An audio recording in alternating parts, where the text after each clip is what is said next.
Here is a question. Read it carefully and think about the answer. Let us solve it step by step. Let us begin solving this step by step. Identify the structure. The compound is CH2 is equal to CH-CH, CH3, 2, which contains a double bond and a branched carbon chain. Moving on to the next step. Find the longest carbon chain that includes the double bond. The main chain consists of CH2 is equal to CH-CH with 2 methyl groups on the last carbon.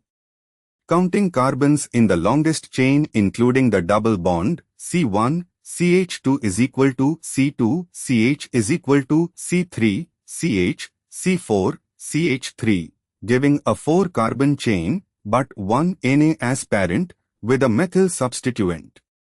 Wait, let me re-examine. CH2 is equal to CH-CH, CH3, 2 has C1 is equal to C2, C3 where C3 bears to CH3 groups. The longest chain including the double bond, if we take one of the CH3 groups as part of the chain, we get C1 is equal to C2, C3, C4, which is a 4-carbon chain, butene.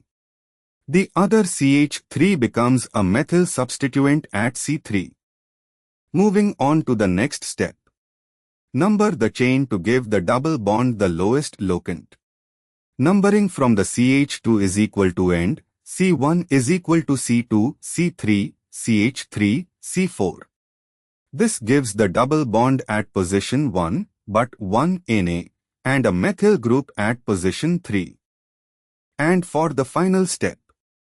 But 1 Na. Substituent 3-methyl.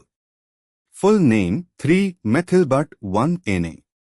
Evaluate other options. A. 1,1-dimethyl prop, 2 Na would be CH3, to C, CH is equal to CH2 numbered differently, but this naming is incorrect for this structure. C. 2-vinylpropane is a common trivial name, not an IUPAC name. D. None of these is incorrect since B is valid. Therefore, the correct answer is B. Therefore, the correct answer is option B.